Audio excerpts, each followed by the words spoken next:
So world war ടൈമിൽ first ever കമ്പ്യൂട്ടറായ ENIAC എന്ന് വെച്ചാൽ electronic numeric integrator and computer ആയിരുന്നു യൂസ് ചെയ്തുകൊണ്ടിരുന്നത് വാർ സമയത്ത്. ഒരു റൂം ഫുള്ളുള്ള കമ്പ്യൂട്ടർ എന്ന് വെച്ചാൽ വലിയ ബിഗ് കപ്പാസിറ്റീസ് ആയിരുന്നു അതിന്. കമ്പ്യൂട്ടർ ഡിസ്ട്രോയ് ആയ അടുത്ത കമ്പ്യൂട്ടറിലേക്ക് നമുക്ക് ഡാറ്റ കിട്ടണമായിരുന്നു. അപ്പോൾ അത് വയർഡ് വെച്ച് കണക്ട് ചെയ്യുമായിരുന്നു. സോ അങ്ങനെ കണക്ട് ചെയ്യാൻ വേണ്ടി ഗവൺമെൻറ്റാണ് അത് കണ്ടുപിടിച്ചത്, ആദ്യത്തെ നെറ്റ്വർക്ക്. അതിനുശേഷം 1996 രണ്ട് കമ്പ്യൂട്ടേഴ്സ് തമ്മിൽ വയർ വെച്ചിട്ട്, ലാൻഡ് വയർ വെച്ചിട്ട് കമ്മ്യൂണിക്കേഷൻ പോസിബിൾ ആണെന്ന് മനസ്സിലായി. സോ രണ്ട് കമ്പ്യൂട്ടേഴ്സ് കമ്മ്യൂണിക്കേറ്റ് ചെയ്യാൻ തുടങ്ങി.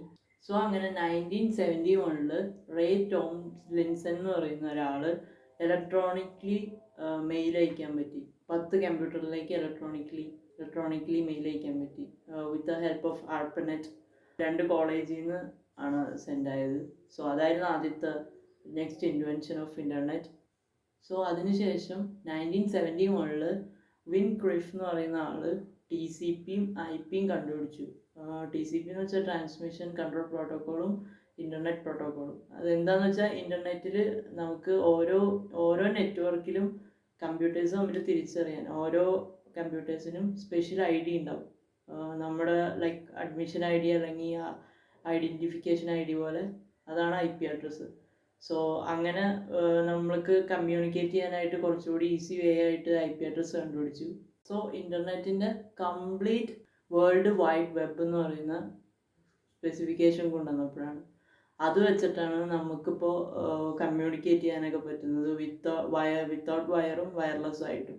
സോ ഇൻ്റർനെറ്റ് എപ്പോഴും വേൾഡ് വൈഡായിട്ട് ഇപ്പോൾ കിടക്കുന്നതിൻ്റെ ഫസ്റ്റ് റീസൺ, നമുക്ക് കടലിൽ കൂടെ ഇൻ്റർനെറ്റിൻ്റെ വയർ കണക്ഷൻ ഓരോ കൺട്രിയിലേക്കും നമുക്ക് പാസ് ചെയ്യാൻ പറ്റുന്നുണ്ട്.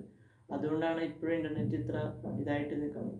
പണ്ടത്തെ ടവർ സിസ്റ്റം എന്ന് വെച്ചാൽ ആ ടവറിൽ നിന്ന് സിഗ്നൽ എമിറ്റ് ചെയ്തിട്ട് മുകളിൽ കാണുന്ന ഈ 2 ഏരിയകളിലുള്ള TV ഉണ്ടായിരുന്നെങ്കിൽ സിംഗിൾ ടവറിൻ്റെ അടുത്ത് പോയി കഴിഞ്ഞാൽ ആർക്കും TV കാണാൻ പറ്റുമായിരുന്നു. സോ അങ്ങനെ കടലിൽ നിന്ന് വരുന്ന വയറിൽ നിന്നൊക്കെയാണ് നമുക്കിപ്പോൾ ഫോണിലും മൊബൈലിലും സ്മാർട്ട് ഫോണിലൊക്കെ ഇൻ്റർനെറ്റും നമുക്ക് ഡിവൈസുകൾ തമ്മിൽ കണക്ട് ചെയ്യാനും എല്ലാം പറ്റുന്നത്. സോ അങ്ങനെയാണ് ഇൻ്റർനെറ്റിൻ്റെ ഇൻവെൻഷൻ ഉണ്ടായത്.